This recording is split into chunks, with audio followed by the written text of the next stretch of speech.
Your heart hits your ribs like a hammer inside a cage. Your palms are slick, your vision tunnels, and every biological signal in your body is screaming that you are about to die. But you are just sitting in a meeting.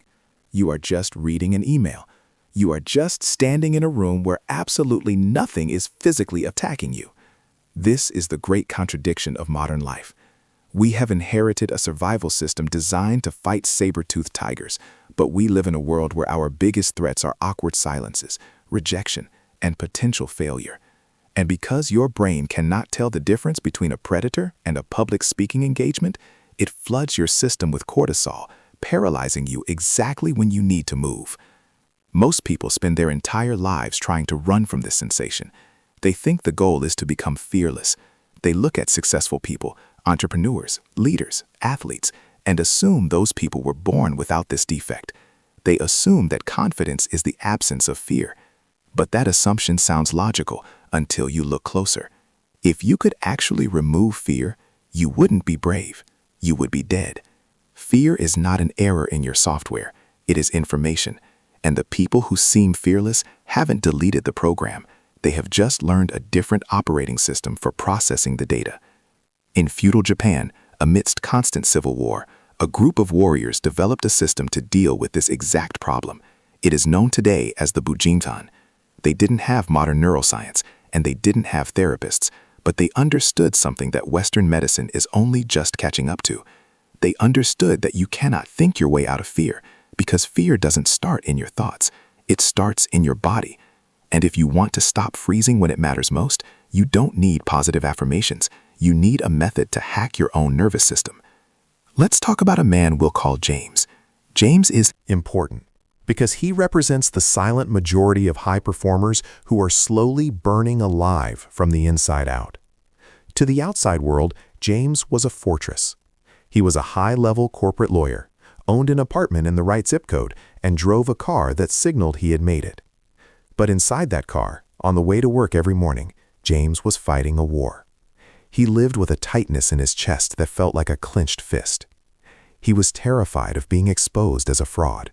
He was terrified of confrontation. He was terrified that one wrong sentence in a brief would bring his entire life crashing down. And like many of us, he compensated for this terror with intensity. He worked late not because he was ambitious, but because he was running away from the anxiety of not doing enough. He over-prepared for everything. His colleagues called it dedication. James knew it was desperation. And this is where the risk quietly increases. You can run on cortisol for a year, maybe 5, but eventually the biology collects its debt.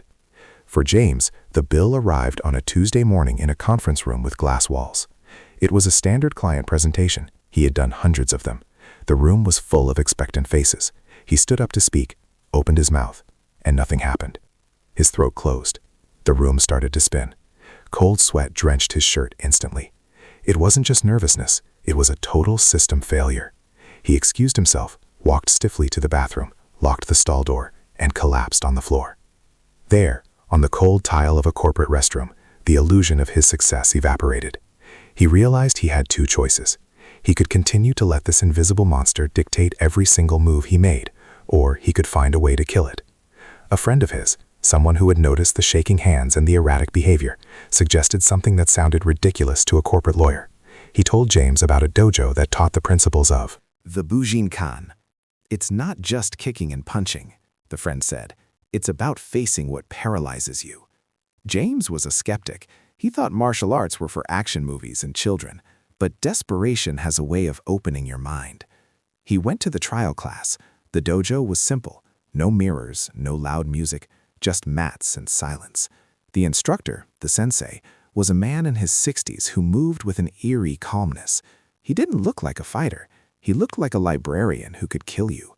He looked at James, who was standing there in his expensive workout gear, fidgeting, looking at the door. The sensei asked him a single question. "Why are you here?" James gave the answer he had rehearsed. "I want to get fit. I want to learn self-defense." The sensei didn't even blink. He raised a hand and said, "That is a lie. You are here because you are afraid. You are terrified all the time, and you want me to perform an exorcism. You want me to take the fear out of you." James felt the blood drain from his face. It was the first time anyone had actually seen him. "I cannot take your fear away," the sensei continued. "And if I could, I wouldn't. A warrior without fear is an idiot. Fear is fuel. You just have it pouring all over the floor, and you're standing there with a match. I am going to teach you how to put it in the engine." This was the first lesson of the Bujinkan, and it shattered James's worldview. The principle is called Kyojitsu Tenkan Ho. It translates roughly to the art of interchanging truth and illusion. The ninja understood that reality is not a fixed photograph. It is a fluid construction. Your fear is telling you a partial truth, that there is danger, but your interpretation of that danger is usually an illusion. The sensei explained it like this: "You are afraid of public speaking. That is the feeling. But what is the danger? Is the audience going to physically attack you? No. Are they going to starve you? No. You are afraid of judgment, but Judgment is a ghost. It cannot cut you. Your body, however, is reacting to a ghost as if it were a sword." James listened, and intellectually it made sense, but understanding a concept is not the same as embodying it. You can know you're safe and still feel terrified. That's where the training began, and it didn't start with fighting.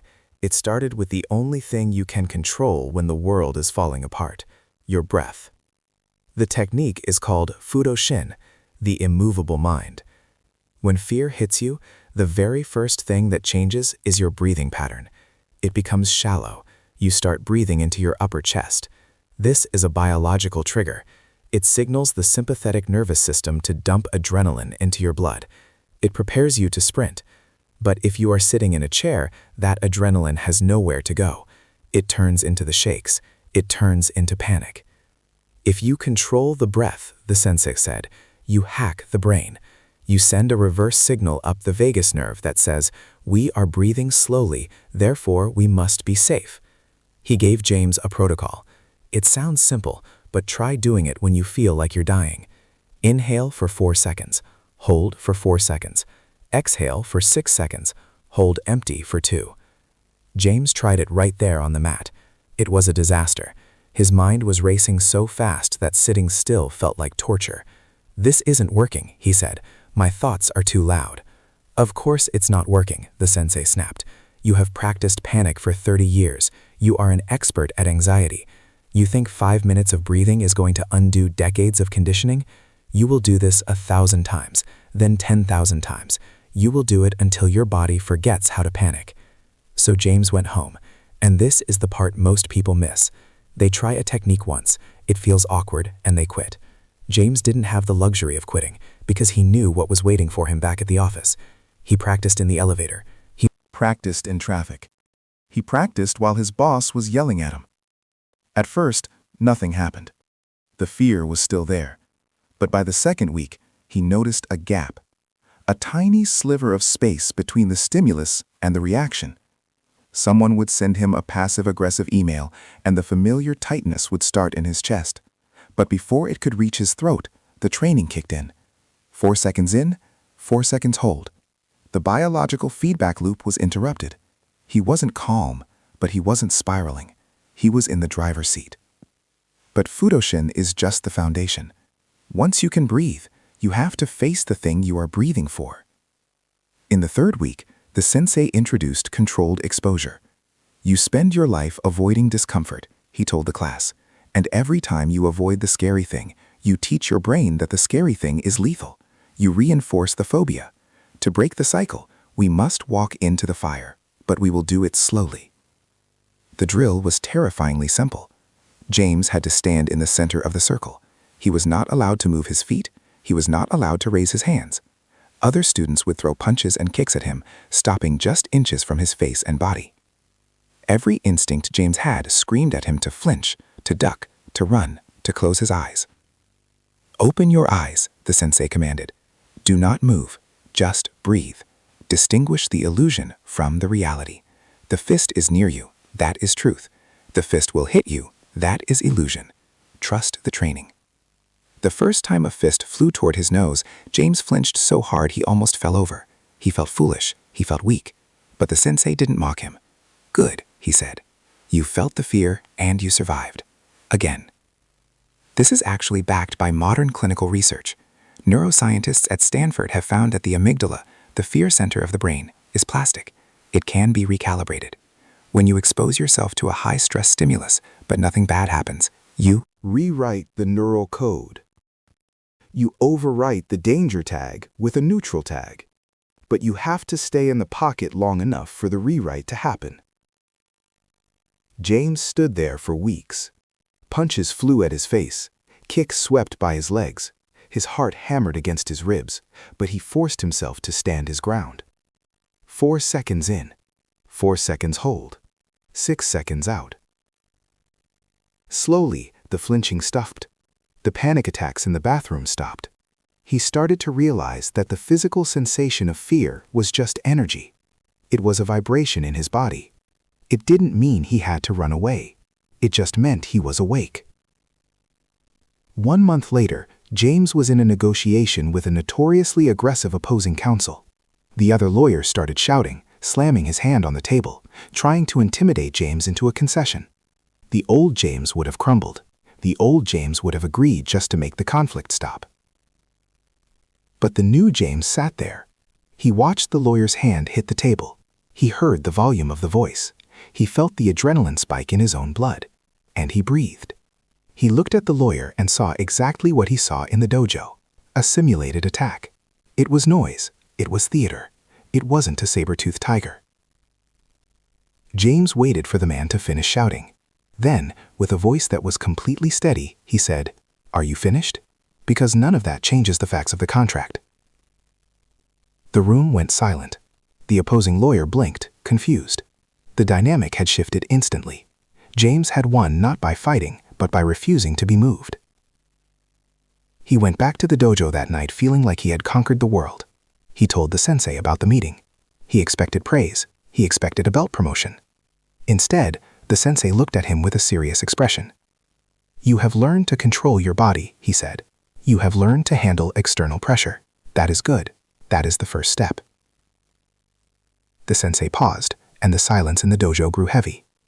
"But you are Still a coward, James." James felt a flash of anger. "What do you mean? I just stood up to the toughest guy in my firm." "You fought the external enemy," the sensei said softly. "The external enemy is easy. You can see him, you can hear him, but you have not yet faced the internal enemy, the shadow that whispers to you when you are alone in the dark, the voice that tells you that you are a fraud, that you are unlovable, that you are not enough. That is the real opponent, and until you defeat him, you have won nothing." James went quiet. The high of the victory evaporated. He knew exactly what the sensei was talking about. He had learned to manage the symptoms, but he hadn't touched the disease. The fear of public speaking, the fear of confrontation, those were just branches. The root was something much deeper, something he had been hiding even from himself since he was a child. "Tonight," the sensei said, "we stop training the body. Tonight, we start the real work. We are going to find out what you are actually afraid of." This brings us to the concept of Shingai. In the Bujinkan, it means the unification of mind, body, and spirit. Most people walk around fragmented. Their body is in the office, their mind is worrying about the future, and their spirit is crushed under the weight of expectations. To become truly fearless, you have to integrate these parts, and the only way to do that is to drag your darkest insecurities into the light. The sensei handed James a piece of paper and a pen. "I want you to write it down," he ordered. "Not the surface fears, not I'm afraid of losing my job. I want you to write down the story you tell yourself about who you are, the story that makes you weak." James held the pen. His hand hovered over the paper. This was harder than standing still in front of a punch. This required a different kind of courage. He looked around the empty dojo. There was no place to hide. He wrote the first sentence, then the second. Tears stung his eyes. Not from sadness, but from the sheer relief of releasing a poison he had been carrying for decades. He wrote, "I am afraid that if people really knew me, they would leave. I am afraid that my success is an accident. I am afraid that I am fundamentally broken." He handed the paper to the sensei. The sensei read it, nodded, and then did something unexpected. He didn't offer sympathy. He didn't offer comfort. He handed the paper back to James and said, "Good. Now we have a target." And this is where the advice sounds right, but can still be dangerous. Conventional therapy often tells you to accept these feelings, to coddle them. The Bujinkan says, challenge them, interrogate them, destroy them with the truth. "We are going to use the mirror technique," the sensei said. "You are going to take each one of these statements and you are going to put it on trial. You are the lawyer, aren't you? Defend your case. Prove to me, with evidence, that you are broken. Where is the evidence?" James looked at the paper. "Well, I feel broken." "Objection," the sensei said. "Feeling is not evidence. I feel like it might rain, but the sky is blue. Give me facts. Have you failed at everything you tried? No. Do you have friends? Yes. Have they left you? No. So your primary witness is a liar." For the next hour, they dissected James's internal narrative. They tore it apart sentence by sentence. It was brutal. It was exhausting. But by the end of it, James looked at the paper and realized something that changed his life. He saw that 90% of his suffering was not coming from the world. It was coming from his own inaccurate prediction of the world. He was suffering from things that had never happened and likely never would. "You have lived in a prison with the door unlocked," the sensei said. "Now, stand up. It is time for the final test." James stood up. He felt lighter, but he also felt a new kind of nervousness because he knew the sensei. He knew that in this dojo, theory always had to be converted into action. You couldn't just write about fear. You had to step into it. "You have mastered the breathing," the sensei said. "You have faced the punches. You have deconstructed your beliefs.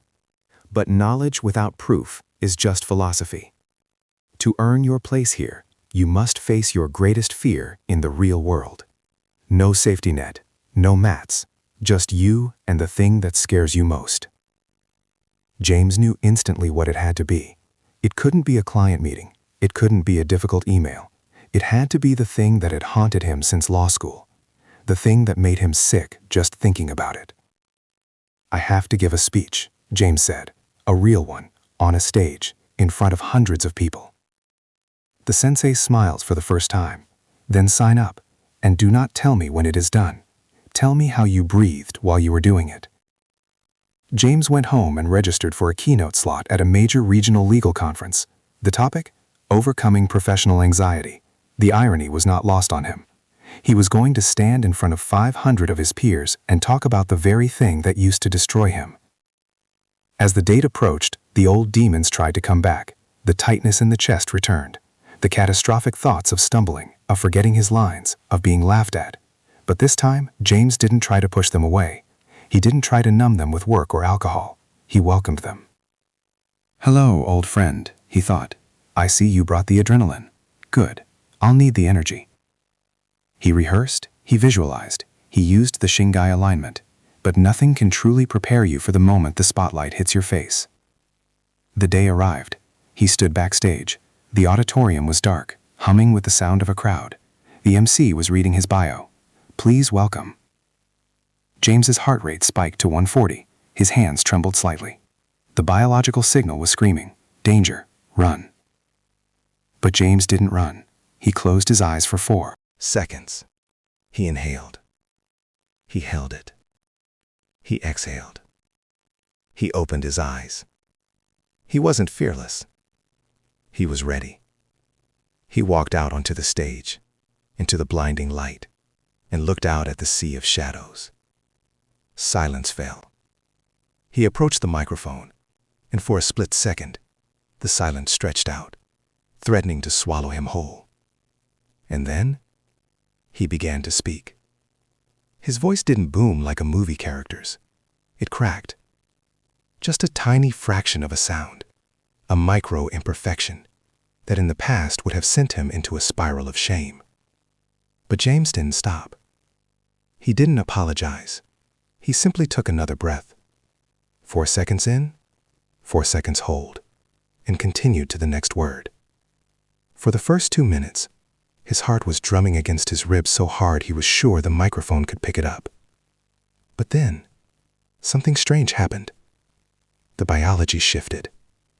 Because he wasn't running away, and because he wasn't fighting the sensation, his brain began to realize there was no predator in the room. The cortisol levels plateaued. His vision widened. He looked at the audience, really looked at them, and he didn't see a tribunal of judges. He saw tired lawyers. He saw people who were just as stressed, just as anxious, and just as human as he was. He stopped trying to impress them and started trying to tell them the truth. He talked about the panic attacks. He talked about the nights he spent staring at the ceiling, convinced he was a fraud. He talked about the dojo. When he finished 30 minutes later, there was a beat of silence. Then, the applause started. It wasn't polite applause. It was resonant. People stood up. Later, in the lobby, a senior partner from a rival firm, a man known for being made of ice, walked up to him. James braced himself for criticism. The man looked James in the eye and said, "I have been practicing law for 40 years, and I have never heard anyone say what you just said. I thought I was the only one." James walked out of that conference center, into the cool night air. And he felt exhausted. But for the first time in his life, he didn't feel heavy. The tightness in his chest was gone. He had looked into the abyss, and the abyss had blinked first. But here is the part most people miss about destroying your fears. They think this is the happy ending. They think James went back to the dojo, got his black belt, and lived happily ever after without ever feeling afraid again. That assumption sounds logical until you look closer at human nature. 6 months later, James was still training. He walked into the dojo one evening, looking troubled. The sensei was sharpening a wooden sword in the corner. "You look heavy," the sensei said without looking up. "Did the fear come back?" "It's not the public speaking," James said. "I can do that now. But now I'm thinking about starting my own firm, leaving the safety of the partnership, and I'm terrified. It feels exactly like it did before. My chest hurts. I can't sleep. Did the training fail?" The sensei put down the sword and laughed. It was a dry, knowing laugh. "You think you trained to eliminate fear? No, you trained to manage it. The fear hasn't returned, James. It never left. It just changed its shape." This is the principle of Bonpen Fugio, 10,000 changes, no surprise. Life is constantly shifting.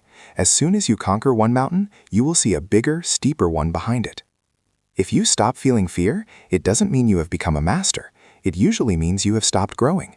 You have settled into a comfort zone so small that your edges never touch the walls. The goal of the Bujinkan, the sensei explained, is not to reach a state of permanent safety. It is to reach a state of permanent readiness. You are afraid of starting your business? Good. That means you are about to do something that matters. If you weren't afraid, I would be worried. It would mean you didn't respect the risk. James realized then that he had been fighting the wrong battle. He had been waiting for the day he would feel ready. He had been waiting for the anxiety to hit zero before he took action. But the data doesn't fail. Our interpretation does. The anxiety wasn't a stop sign. It was a compass. It was pointing directly toward the thing he needed to do next. So he used the system again. Step 1. Fudoshin. Regulate the biology. When he looked at the lease for the new office and felt the panic rise, he breathed. He didn't let the adrenaline hijack his decision-making. Step 2. Kyojitsu. Separate truth from illusion. Was he afraid of the business failing? Yes. Was failure a death sentence? No. It was a financial risk, not a mortal one. He looked at the numbers. He planned for the worst-case scenario. He turned the ghost into a spreadsheet. Step 3. Shingai. Align the intention. He admitted to himself that he wanted freedom more than he wanted the safety of a paycheck. He accepted the trade-off. He launched the firm. Was it stressful? Absolutely. Were there nights he woke up sweating? Yes. But he didn't crumble, because he knew the sensation. He knew that shaking hands didn't mean he was weak. It just meant his body was preparing him for a heavy lift. This is where the transformation becomes permanent. It stops being about overcoming a specific phobia and starts being about a fundamental shift in how you operate as a human being. You begin to see fear as a necessary companion to excellence. A musician feels fear before a concert. A surgeon feels a spike of cortisol before the first incision. A soldier feels it before the patrol. The difference between the professional and the amateur is that the amateur interprets that feeling as a signal to stop, while the professional interprets it as a signal to focus. The danger of living in the modern world is that we have constructed a society designed to eliminate discomfort. We have temperature-controlled rooms, same-day delivery, and apps that let us date without facing rejection. We are slowly losing our tolerance for the friction of real life. And when we lose that tolerance, our world shrinks. We don't say the thing we need to say. We don't take the job. We don't ask for the raise. We stay in the relationship that is dead because the fear of being alone feels bigger than the pain of being unhappy. We choose the slow death of comfort over the sharp pain of growth. But the Bujinkan teaches us that security is an illusion. The only real security is your own ability to adapt. The bamboo survives the storm not because it is built like a stone wall, but because it knows how to bend. It flows with the wind. It accepts the pressure and uses it to become stronger. James is still a lawyer today. He is also a husband and a father. He still has days where he feels inadequate. He still has moments where his heart races. But he is no longer a prisoner. He knows that the monster in the closet is just a pile of clothes and a shadow. He knows that he has the tools to walk over, turn on the light, and see for himself. And this brings us back to you. You didn't click on this video by accident. You are watching this because there is something in your life right now that is paralyzed. There is a decision you have been delaying. There is a conversation you have been avoiding. There is a version of yourself that is waiting on the other side of a door you are too scared to open. You have been waiting to feel brave. You have been waiting for the fear to go away. I am here to tell you with absolute certainty that it is not going to go away. The fear is yours to keep. It is the price of admission for a life that is actually alive. The question is not how to get rid of it. The question is, are you going to let it drive the car, or are you going to put it in the back seat and drive anyway? You don't need a dojo. You don't need a black belt. You just need to start with the biology. Next time the panic hits, don't fight it. Don't judge it. Just pause. Inhale for 4.